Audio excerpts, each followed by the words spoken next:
good to have Mohammed on the show today. Absolutely. Former college buddy. We did a lot of projects together, and now we're just gonna try and talk a little bit football. Absolutely. I'm a huge football fan. I love Sidney Crosby. I think he's great.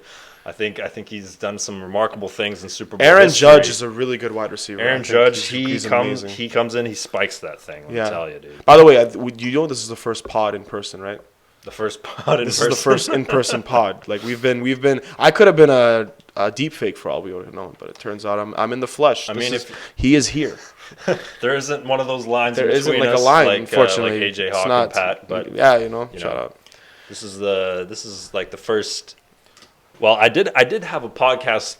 I had a couple of guests. I had some other college buddies, Hugh and Tiger on the show. I had them. I love Hugh Perkich, by the way. I just want to put that on a T-shirt. I had them come in, and but the problem was we weren't in the same frame, and I think it helps a little bit better when we're in the same frame. So we're gonna. I really think our rule of thirds digital journalism class would just be proud of us. I don't know if you guys see the framing here. Am I the only one that kind of looks at the rule of thirds and everything now? I mean, rule maybe of thirds is like it's like. I mean, we get taxed with the rule of thirds. I don't know if you guys Yeah. 30%, but shout out to Canadian tax Dude, tax absolutely. authorities. CRA, I love you. I just want to say Mohammed, that. you did a basketball show Yes, last year. yes. Is there any news on Hoop Wars season 2? Hoop Wars. So obviously last year, we started a sort of a basketball media promotion. It's kind of like spectacle basketball, so just one-on-ones, matchups and stuff like that, pitting people against each other. And it's funny you say that because obviously we're approaching the 1-year anniversary of the first one with you as obviously our color commentator who did a great job. And I think it's safe to say, I think it's my first announcement right now. We got Hoop Wars King's Court, which is essentially our second one coming out later this year. We already have our card essentially finalized, and I really can't say a lot more, but at Hoop Wars Ball on Instagram, follow that, and obviously you're gonna meet yours truly doing color commentary, and I can't wait for that. I can't wait for that. So it's really exciting to really talk about that. Yeah. Is there any opportunity for anybody that's maybe looking to still compete? Any names you can still throw into the call? It's tough. I think right now our card is locked. I haven't announced anything yet because we're still. I posted a little bit about the alarm emoji, and it's like I feel like I just took it from DJ Khaled and decided to put like a major key alert. But I think we're working right now, and we have the cards stacked and finalized, and I think the people will be happy with what they're going to end up seeing later this year. That sounds good. So everybody that you've reached out to, it's done. They're ready. It's done. We're just figuring out. We're still trying to figure out shoot dates and final metrics. But I think we're really excited for that for sure. And we're most excited to have yours truly here because he out here sounding like Kevin Harlan when you put him on behind the microphone. So he's great. I try. I get the inspiration from Jim Hussain and Jim Nance. Shout out to CBC. What is it with gyms, man? I love CBC, by the way. I gotta find a way to get Mats into the sports world. There's just not enough. There's some I suppose some sports, but others you just don't know about them out there. They're just they're all maybe it's one of those names that you maybe associate more with a producer or something like that. Well, Matt Klein will. Well, I hope that at some point I get to cut Matt's. I get to understand one or two things about a contract and cut Matt's Pat McAfee deal in late 2020s and early 2030s. I think that's the projection. Honestly, I think you're going to be making big money by then. Oh, I hope by then because that's. And I mean, we're gonna get there. We're gonna get there. This is gonna get clipped one day. Yeah. Absolutely. The NFL is upon us. Yeah. It's week 1. So we've got a lot of interesting things that are coming up. We're in the Pacific Northwest, so the Seahawks are a big deal. You don't have to be from Seattle to care about them. And Mohammed, last year was the first year that we kind of got a taste for Geno Smith. Yes, we did. A lot of people didn't really know that this guy was going to be this good. Finished, I believe it was top 5 in passer rating. He finished with 70%. Pass completions for attempts that was first in the league. I mean, the guy is definitely someone that is worth the money, the contract that he signed in the off season. So you're not disappointed if Seattle drafts a QB next year, the year after that. But you want to believe in Geno Smith. So how exactly has the Seahawks season been? Even just last year, they made the playoffs, and now they're going to try and run it back. Hopefully, even do better. Right? I think we love Geno Smith here in Seahawk Nation. I think just to comment on last year before I get into this take. I think last year was a really, really for me it was a special year because I got to go to my first Seahawks game and I got to witness the hype firsthand. Nice. And Lumen Field is, it's unprecedented, like the level of. I think we scored a touchdown this game against the Jets. Second drive, we played the Jets. It was the second drive, and the second play, not even that, and we just scored a touchdown, and the whole stadium was going crazy. Geno Smith exceeded expectations. I'm not gonna lie to you guys. Geno Smith, for a guy that was getting paid $7 million, filler quarterback, I thought, man, we're not gonna make the play. Even though I joke around, I say 17-0, I really don't like. I'm like, whatever, Yeah. Even though this year we're definitely going 17-0, you can put that on the record that we're winning the Super Bowl this year, and there's nobody can tell me not. Even though we have obviously.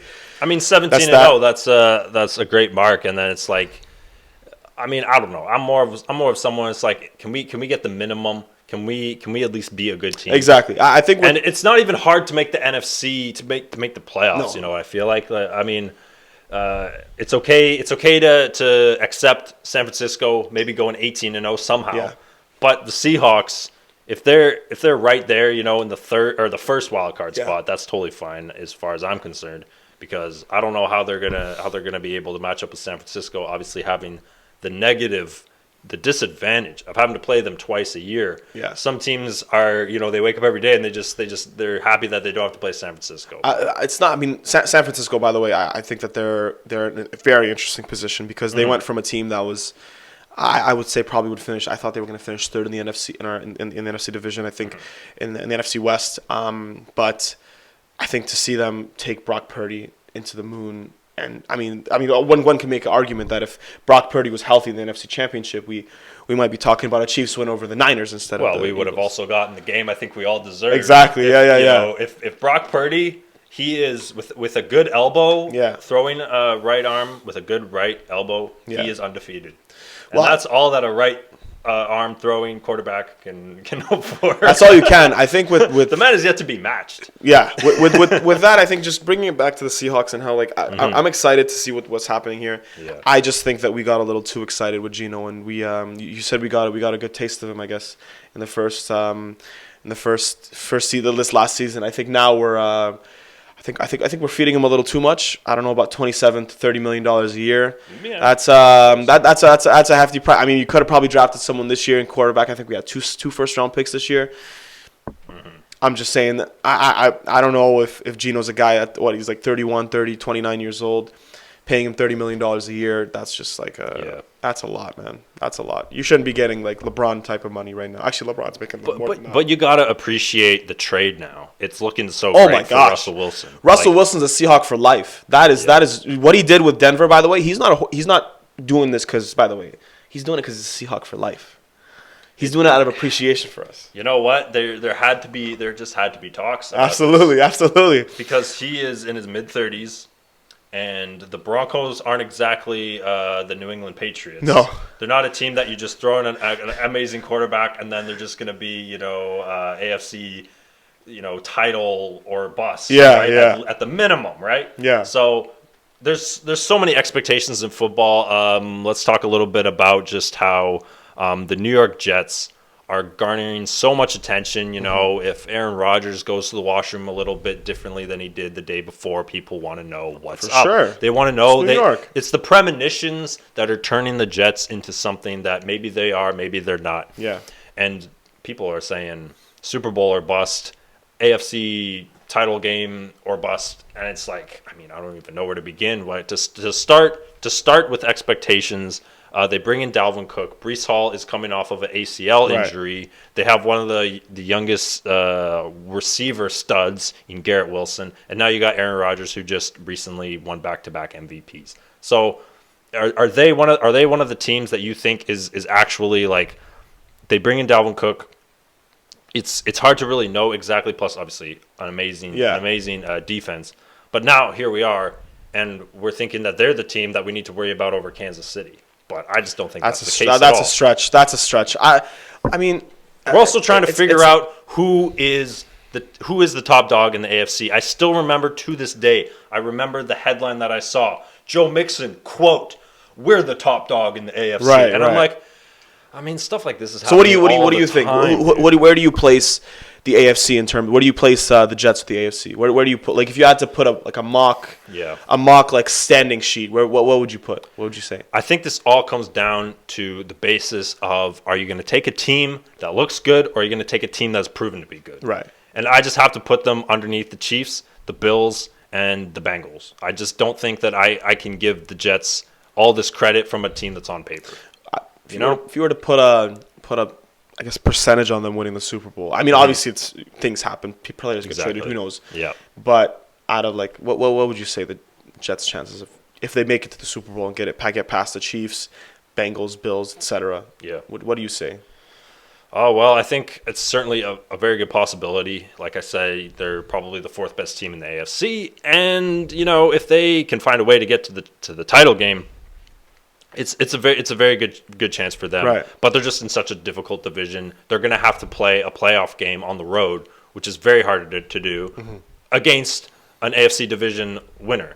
So it's probably, I don't know, we've got Jacksonville in there, maybe Cincinnati in the AFC North, and then the AFC South. Well, that's Jacksonville, and then the AFC West. You're gonna have to battle probably with the Chiefs, but it does seem very possible to me because as far as I'm concerned, as soon as it's kickoff next week, everybody starts from zero. It's a beautiful thing, and we've just exited the preseason. Preseason is the land of eternal optimism, bro. I mean, preseason is I haven't seen football in a couple months, and I just want to see something like that. It's just you just want to get a taste of it. It's not the real. Yeah. It's like beyond meat to the actual meat. It's not actual meat. It's just So I totally get that. Fortunately, it's not as expensive. Yeah. So what would you say? Yourself in there. I think that obviously the Jets are in a prime position. I think that they're in a great position now with Dalvin Cook and Aaron Rodgers, especially being one of the best defenses in the league. But one team that I guess isn't the best in terms of the defensive presence and their management, I think, is like obviously the Indianapolis Colts aren't in a good position. Do you think what's your kind of reaction on the Jonathan Taylor situation? Dude, I mean, it all kind of funnels back to what is the team trying to do this year? What do they want? They want, I mean, it's a formative. These are formative years. These are building years. Anthony Richardson, 4th overall, I believe, in the draft this year. So you got a first-round pick quarterback. Right. You want him to be your future, and you want a stud like Jonathan Taylor to be on the back end, almost running the offense, everything to go through him, like we've seen Derrick Henry and Ryan Tannehill over the years. And Anthony Richardson, honestly, he's a pretty good quarterback in my opinion. People were talking before the draft that he might go 1st overall. I mean, I just don't know. Quarterbacks in their first year, it's so impossible to know how they're going to pan out because everybody has a tough first year, And just recently, we've seen that with Trevor Lawrence. We know what he's about now, and Joe Burrow had a pretty abysmal first year in his young career. So I just think that if they can hold on to Taylor, if they can find a way to give him what he wants, because he had been that top running back for not so long, but for at least the present right now and the near future. Right. So it's like we're trying to figure out what these guys want as well, because there's also, dude, we're gonna get into it, but it's so hard to really know and understand what these running backs. There's almost like a running back, almost like a cult group of guys that are just trying to. I don't even know. That's one way to put it, guys. The running back cult. I think we need to put a Wikipedia. Started on September 2nd or something. I mean, it's not a matter of them being ungrateful. It's a matter of just trying to work out business and things that should be behind the scenes, not tweet about it cryptically, but to be a little bit more transparent with the people that matter and not just voice your complaints on the internet all the time. We're going to get into stuff like that because it's just kind of like a nightmare. And this transcends football. We see this in basketball all the time. And I mean, where would we be without Twitter? The world would be a better place. X right now. Where we got it? I think just to touch upon the Colts situation. I think that if I'm the Colts, and barring some sort of situation that we're not aware of right now, I think that the Colts should do whatever they can to keep Jonathan Taylor at this point. Yeah. Only because I mean you had one of the worst offenses in the league last year, and given even this is Taylor playing 11 games last year. Yeah. You have an above average defense, but not like elite defense. They've got an injury prone defense. You've got an injury prone defense, but it's not elite. So, and right now you have a quarterback who's from the trajectory that we're talking about right now is a superstar quarterback. Yeah. And so and Jonathan Taylor's only 24. Anthony Richardson, if I'm not mistaken, is 21 or 22. And then so it's like, just build around those guys. Do your kind of thing. Do the best that you can with that situation, and go on from there, because you haven't been relevant since Andrew Luck. So let's call it what it is. If not Peyton Manning, if you had to, I think about when I think about the Colts. I mean, what is the last time the Colts? What is it? NFC. What I mean, it was just 1 year with the AFC Championship with Andrew Luck, and that's it, right? So I mean, you need to find a way to move on, and you need to build with whatever you have, because you only made the playoffs twice in the last 5 years. I think one divisional round in the last 6 or 7 as well. It's tough. Exactly. It's tough. Jim Irsay, you just got to figure it out. That's what owners do, man. That's what. You're making that kind of money to own an NFL team. Just ask the Waltons. Exactly. Dude. Even though they haven't gotten it right. Dude, there's so many like people that could, I mean, make a huge impact. Yeah. In sports, but it's just like, I mean, dude, it's such a cutthroat business too. At the same time, it's like it's pretty amazing how I was watching. I'll admit I have been watching a little bit of preseason. Yeah, I was watching the Eagles. I forget who they were playing, but Tre Sermon. I don't know if you remember him. He was drafted by the 49ers a few years ago. And he had must have been a fumble or something. Right. And the broadcast was just kind of ripping him down. Not necessarily saying that he's like doomed because he made this one mistake, but they were just talking about how, I mean, we're so unfortunate for this young man. You know, it just looks like this is just a terrible situation. He's trying to prove himself. He's trying to make the team. He's trying to get back to who he was expected to be. And I'm just listening to this, and I'm just thinking to myself, like, man, like this is crazy. Like how one small decision like that can just impact someone's life. It's like you make a fumble, and you're just farther away from making the team. And then say you make the team, you do well. You're a backup running back for the Eagles. You go far, and then another team the next year picks you up. It's just, there's so many little things that just add up, and it just kind of like can snowball effect in a good way or bad way. I was thinking about that. I think to a certain extent while I was driving over here, like the NFL is not a long-term business. The NFL's not a man. The NFL. This goes back to the running backs too. Is what can you do for me right here, right now? The biggest example of it right now is I was thinking about the Trey Lance situation. I go, Sam Darnold is a backup quarterback in the NFL, and he hasn't even been 5 years into the league, essentially. Right? Well, 2019, when did he get drafted? 19, 20, right? Yeah. And he was a top 5 pick. Yeah. So. Dude, Baker Mayfield, man. A top 5 pick in the NBA. The first overall pick. A top 5 pick in the NBA is probably starting. Afraid of him, yeah. A top 5 pick in the NBA is probably starting, and they're like, oh, let's build him because he's there 82 games a year. Yeah. Football, you got 16, 17 games. You have to make a mark while you're here. Prove yourself in a quarter of the time. And not only that, you need to what's the average outside of the quarterback position. The average career span is like 5, 7, maybe 10 years, maybe. I mean, and this is if you're like an above average player. The average. Yeah. Guy like Sam Darnold, for example, hopefully he stays in the league for as much as he can, but you're a top 5 pick. Zach Wilson, perfect example. Yeah. What is he, like number 3rd overall pick 3 years ago? Now you're backup quarterback just like that. Yeah. So the NFL, what I find really interesting about it and why people love it is because it's such a business where anything can happen at any time. Absolutely. For better or worse. Even right now, we have our Super Bowl picks. Yeah. For all we know, I don't know. The Jaguars might win the Super Bowl. I don't know. Who knows what can happen, right? Yeah. And who knows? Maybe we'll have the Rams will suddenly come out of nowhere. Maybe the Giants. The Ravens. Who knows? That's a lost cause. I don't know about that one. Last year, when the Giants played the Eagles, they were my dark horse, by the way.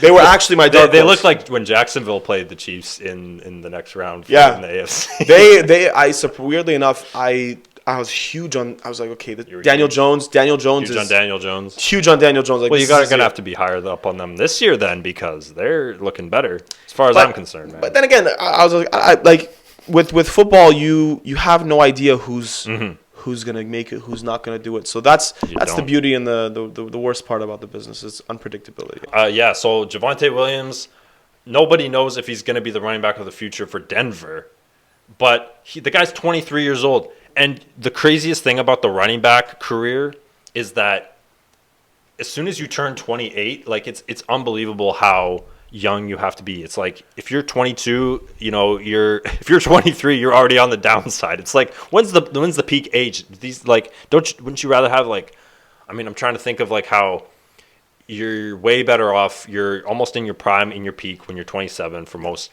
sports, for most athletes. We see the most production, but we're seeing guys like Derrick Henry. Oh, he's 30. He's just not going to do anything this year. Or, I mean, it's like there's so many guys that have stood the test of time, but it's like we're saying, it's a cutthroat business. Yeah. Where if you're 26, 27, it's like, all right, this is as good as it's going to get. Yeah. And then you're 28, 29. It's like, I don't want to see you anymore.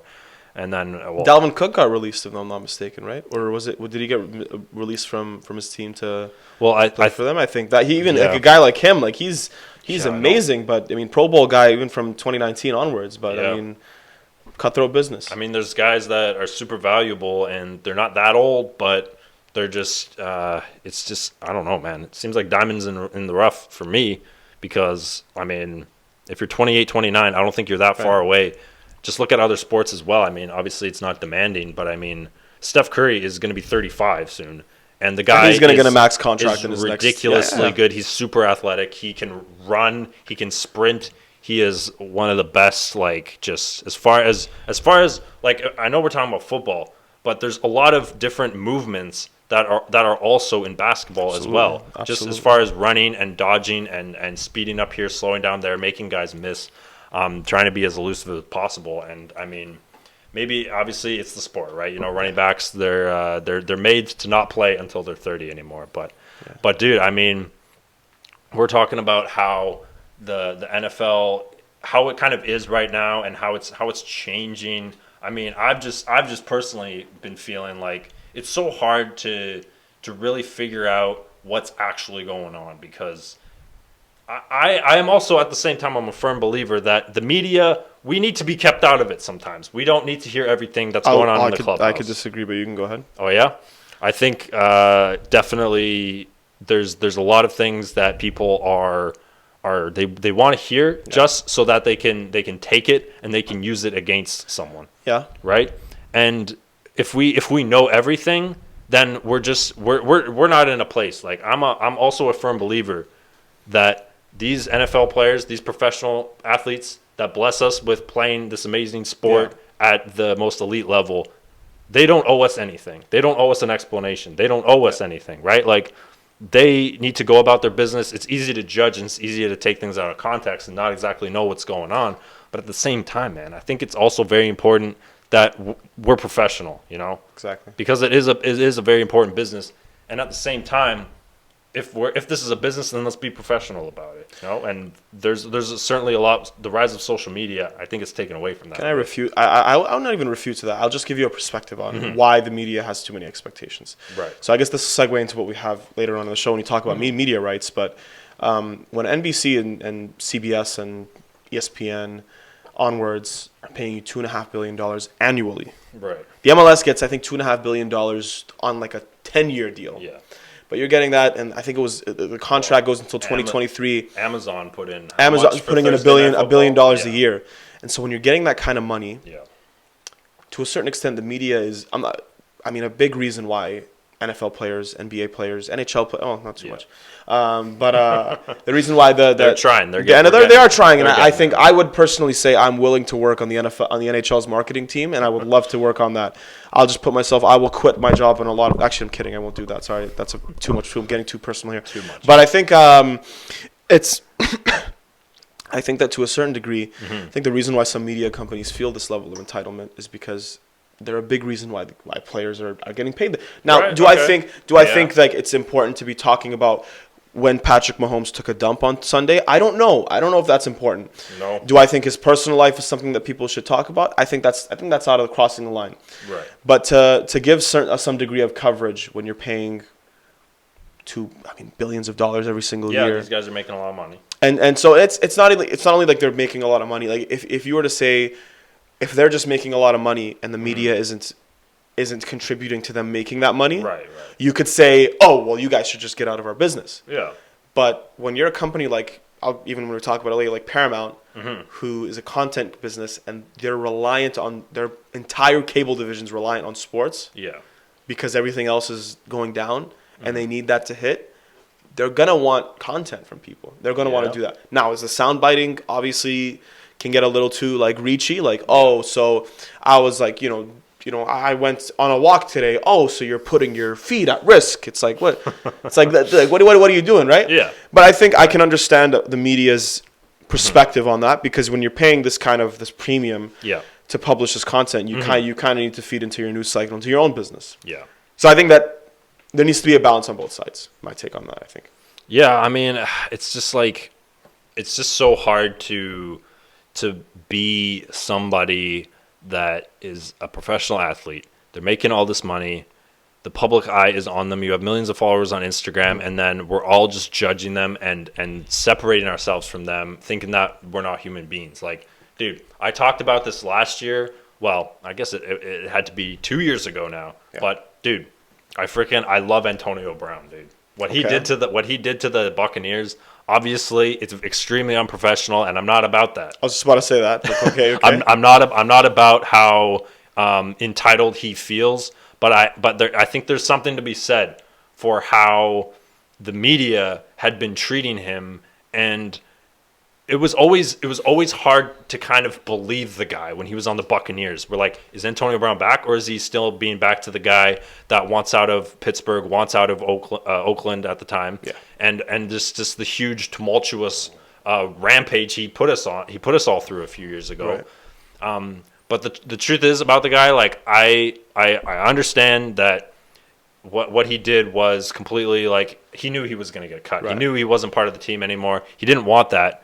But dude, it's like I don't want to be someone who is in the media thinking that I'm better than that person. Right. Because this guy, we're seeing everything. Like if I had a Wikipedia page with everything that I've ever done on it, and I had millions of followers seeing everything that I did, I would be worse than him. Absolutely. Well, I don't know. I hopefully I know all the good in you, so I don't want to say that. I don't think it's fair to say. You gotta understand that it's not just me. It's everybody that throws a stone at him. 2 stones are being thrown back at us. Right. Because we think that we're better than him. We're just seeing it all. We're just witnessing everything. There is no more personal life. Right. And that is, obviously, social media has been great for promoting the sport and great for bringing in revenue and attention and discussion, which is what fans care about, But at the same time, it's such a two-edged sword. Right. It is a two-edged sword. And even with that situation, I do think, like you said, I'll just preface that. I think it was to walk out of an NFL football game with doing jumping jacks, I think I don't know if that was the most professional thing to do, but it's...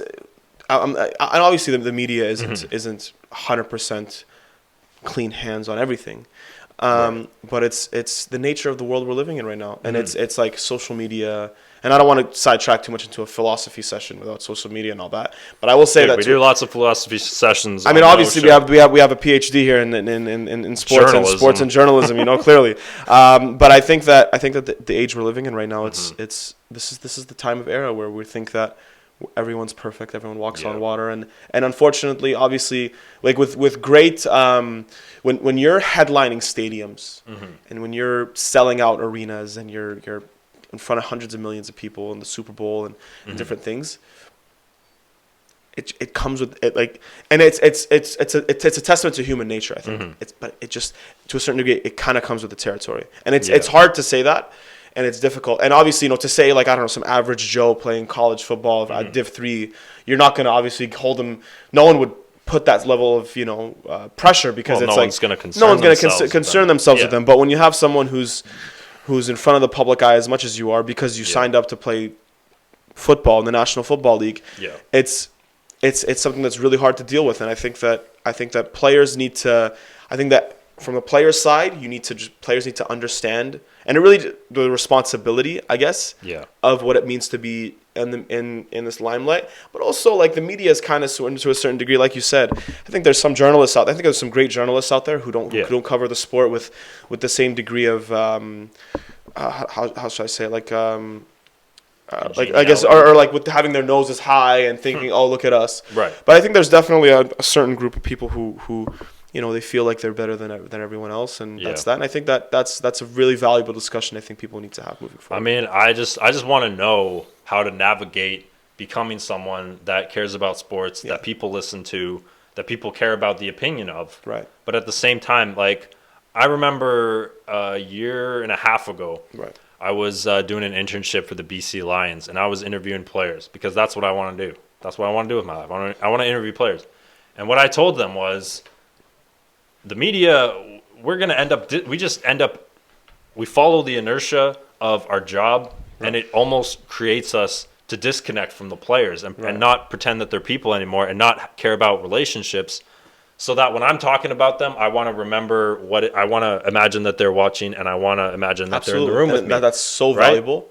And I think you're now seeing that there's people who do that. Like JJ Reddick's a great prime example of that. Mm-hmm. When you go on ESPN and national television and you obliterate Mad Dog Russo the way he did, and Stephen A. Smith are sitting there going like, what are you talking about? You're seeing guys like that, Draymond, or that time that players. He took down Kendrick Perkins for talking about, Jokic, he's winning the MVP all the time because he's a systemic racism. Or you're seeing guys like JJ. It's like, thank you, JJ, for just bringing in reason, bringing in a little bit of pathos and a little bit of serenity. I mean, JJ Reddick is a great presence, and it's like JJ Reddick. I think JJ Reddick and guys like Draymond Green and different people are coming out to speak on their perspective, and now you're seeing it that other side sort of clash. Even guys like Stephen A. Smith are retracting what they said about Kwame Brown and how that affected his career. Obviously, Kwame Brown wasn't the brightest first overall pick, but it was obviously it really impacted his mental health. The way he was like, "You're a bum. You're this. You're that. You're this. You're that." And some guys could take it, and it's great, and it's whatever. But for a lot of guys, it's like, dude, they're not. It's almost like when the Conor Habib fight happened. Habib wasn't. Conor's out here promoting a fight. He's talking about this, and that. He's not really thinking about taking personal shots at him. But Habib is like, I don't do it like that. I don't understand. Like, not to say that I don't understand the business. I'm just not willing to go that far with the business. So there's players that are willing to take what Stephen A. says, understands his point of view in that. And then there's players who don't. And you're having guys like JJ Reddick, Draymond Green, and others who are like putting that out there and saying, hey, like, dude, you know what? You guys should chill out. Like, just because you guys didn't play in the NBA doesn't give you guys a license to, or whatever professional sport, doesn't give you a license to comment on people the way that you are. But I definitely think it's a valuable discussion needed to be had. Do you think, like, there's almost becoming two different kinds of sports media because of how almost, there isn't, it's not a legit beef, but there's acrimonious tension between guys like Skip Bayless and Charles Barkley. Yes. Because Charles just thinks everything Skip says is an idiot. He didn't play the game. He's coming from a completely different point of view. And I just think to myself, like, I mean, Charles Barkley, first of all, an absolutely amazing broadcaster. Everybody loves what he has to say. He doesn't have social media. He doesn't care about being popular or wearing the nicest suits. Right. He's completely against all of the media that we're being force-fed now. Right. But we all love his takes because of how honest and how completely clear he is. Like, he's given us the take that we want. It's not necessarily politically correct all the time, but it is coming from a place where we can all see, like, the bits and pieces of at least most of the truth that we can get from it. So what do you think about just how broadcasters, obviously there's different kinds. There's play-by-play. There's the guys that do the pregame shows and the postgame shows. There's the guys that are way too robotic, that don't have any personality. And then there's the guys like Troy and Joe that joke all the time. Right. And we love to listen to what they have to say out of context. But then at the same time, we've also got guys that are, maybe some of them are former players. Some of them have been in the business for 30, 40 years. And we listen to what they have to say. And the entertainment value, I mean, it's great, but it's been shaping and it's been changing, and Right. there's a lot that's going on with that, isn't there? Huh? I think we're definitely in. I think interesting is an understatement. Mm-hmm. I think nobody really has a clue of where we're going in sports media. Yeah, it's Nobody bewildering, really man. has a clue, and not only from you obviously talking about from a personality standpoint, you actually have people like you have former players, Yeah. you have traditional journalists. I love hearing it all. Yeah. I love hearing like Skip Bayless. Like there's a lot of things he says where I'm like, okay, I don't agree with it. Yeah. But I think there's a reason why people resonate with him because to a certain degree, there's some things he says where you're like, okay, maybe decent point on that. Colin Cowherd has his takes. Stephen A. has his takes. Right, exactly. JJ Reddick does, and everyone else does. But I think with the landscape that we're in right now, I think it's great, and I think that you're having. We need it all. We need it all because the second you have, because let's just say you had even the players only format. Right. They'd always look out for the players. Yeah. And then when you need actual journalism that criticizes what happens, that's lacking. Yeah. That's where you want Skip Bayless and Stephen A. Because here's what happens. If Draymond, JJ Reddick, and those guys are the dominant form of media, guess what you're just like? Where are the journalists at? Yeah.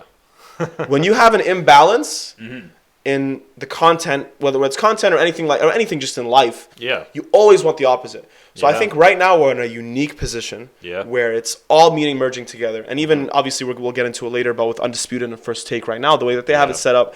But I think we're getting it all right now. And I think that traditional broadcasters are being checked. Skip Bayless was checked a number of times on some of the takes he said. Stephen A. Smith has been checked on a couple of things he said. But also you have the same time the emergence of like, okay, well, if Draymond can't just, oh my gosh, LeBron James is the greatest player of all time. You obviously need that other perspective. But no one, I think, really has a clue of where this is going. Even if you look at, like, obviously, I don't want to jump too ahead in terms of talking about the media business itself, but like, you have streaming, you have online personalities, you have the volume, you have ESPN. I don't think right now, especially with the trajectory that cable television's going in about 5 years, when this whole cable TV, streaming, when all this gets sorted, we're never going to have a time like this ever, where you have cable television personalities, you have your McAfees who are like kind of mainstream but not really cable, and then you have like the indie guys who on Reddit or whatever it is who are just giving their takes, right? So now it's just a whole pot, and I think it's a great time to be in sports media, to be honest, because everyone's getting paid and we have all kinds of different perspectives. Yeah, I mean, I like what you're saying about keeping almost the players in check, because there is the side to it that there's people that went to journalism school. There's guys that know they've been around sports long enough. They know how to properly present themselves, to delineate properly, to get points through instead of just kind of rambling on and on about things. Because if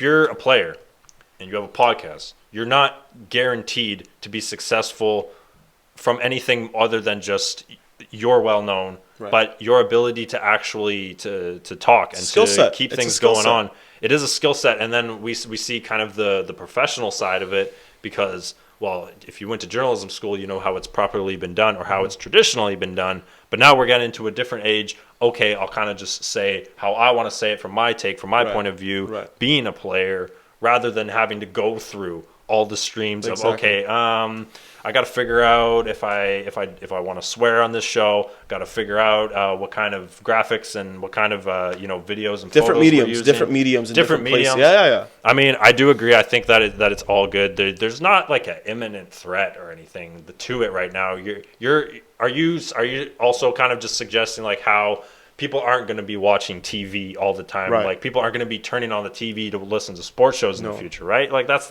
what's gonna come. And maybe that's the threat. I don't know. I mean, time is just does crazy things sometimes, with just how things are innovating. I'm gonna just chill till I got a phone call. I think what we're all going to miss at some point when the streaming really takes over, and we really don't have cable, and we really don't have like a central place where we have all the channels at once, is a coherent like go-to place to go watch something. Right. Which in hindsight is great for us because everyone gets paid. Yeah. But there's something about like I think Stephen A. Smith will be one of the last like everyone knows who he is. Everyone's just gonna have their own little crew and own little. Yeah. It's gonna be just micro influencers spread out. I think this is the one period of time where we're kind of still having like there was a stat that came out. I think it said cable subscriptions are down 40% in the last couple of years, last decade or something like that. I believe it, man. And it's honestly like it's even though a lot of opportunity is being made, it's like this is the last time we're gonna have a national kind of conscious. Like there's still a little bit of like ESPN. When you're on ESPN, it's a big deal. Yeah. But in 10 years, when they figure out, okay, I need to go direct to consumer, and I need to make my streaming platform because we're down to 10 million homes as opposed to 70 right now. Yeah. Like it's just something that I think right now we're only gonna appreciate. Like even a guy like Skip Bayless, as much as some people might despise him or think, man, you're this. I think Skip Bayless has his pros and cons. I don't know if I'd want to. I don't think that murder is a reasonable thing, as Charles Barkley suggests. But I don't think that's that. Yeah. But I think Skip Bayless is someone who I don't think will fully appreciate until after, because I mean he's 60, like late 60s, early 70s now. After he's gone, because that'll be the last of like late 90s. I had to be a columnist before I got on TV kind of situation. Yeah. So we're all gonna, it's a very fascinating landscape, and even from a media rights perspective, if you have to look at different companies and where we're going now, it's that from a talent perspective, we're gonna see a lot of people come out, but I find it like I think it's gonna be very hard to find like a national, like someone who everyone's tuning into this person at this particular time, the same way we're doing the Undisputed and First Take. That's right, dude. Entropy. Everything is becoming more and more disorderly, rather than a central hub where it's almost like a reverse evolution of people coming together and being united, watching together on a big screen. That kind of stuff, it's going to change. We're going to see stuff like that. But you mentioned just again the acrimonial relationship between a guy like Charles Barkley and Shannon Sharpe, and it's just the words that we say. It can change the trajectory of perception upon us. Right. And dude, if I could summarize like not just the NFL but just like sports in general, dude, it's hyperbole. It's exaggeration for storytelling effect. It's just expansion and growth and intrigue to create people that to care about something, and that's kind of the underlying thing in all of it. And of course, there's a lot of values and a lot of morals that are going into play that almost need to be underlining, just like the entertainment value. Right. That has to keep going, even though the mediums are going to change. We almost got to stick to our guts, stick to our roots.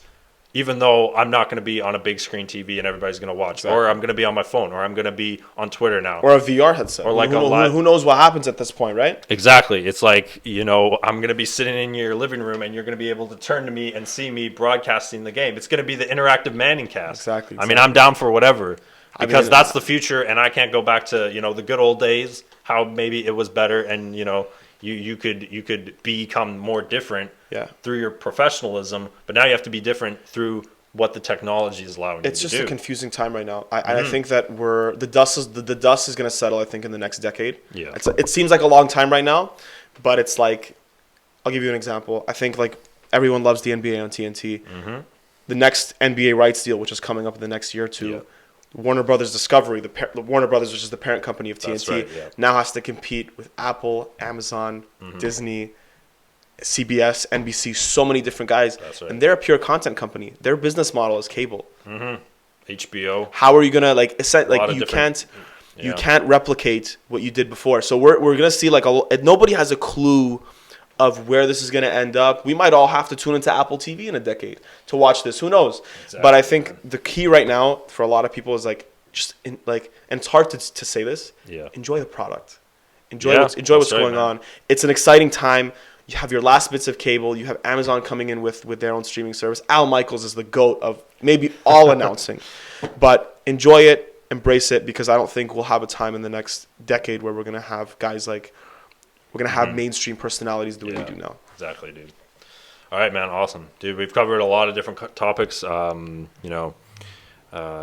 enjoy talking about this kind of stuff, and also just like people that are interested, people that care about it. Mohammed, you're definitely awesome. Thank you, bro. Thank you. Likewise. The recording. I mean, I myself, I don't like to consider myself someone who has a face for. Well, actually, I don't think I have a face for radio. I don't want to be that kind of guy. But I want to branch out here. But this is what's hindering that. I'm looking straight to camera right now. This is what's hindering the McAfee deal right now, and this is why hopefully if I break into this, I really want to negotiate a minimum of maybe we cross into a 6 or 7 figure deal at some point, because you're talented. If we're also gonna get into McAfee radio, then I am also extremely on board with that, and we can get anything going. Well, you have to realize with yourself, you have a passion, which is the most important thing in this business. If you don't like, nobody does this because they want to get paid. Mm-hmm. Like in terms of broadcasting and making shows, it needs to get past. It's called I love watching sports, and I think my opinion matters. Yep. And I want to share it, and I want to have a dialogue with people. The second of all, you have the credentials. Yep. You have, obviously, you still go to the gym. I can't relate right now, but sooner or later, obviously, Ruffles, all dressed chips. I could use a brand deal at this point, and you have the setup and the dedication. So I think that you're more than capable of it. I don't mean to toot your own horn too much, but I mean, I'm just speaking facts over here. The audience will tell me in a couple of years. But dude, thanks so much for no problem, bro. No problem. Great talk. Appreciate it. We're getting ready. No show, baby. Let's go.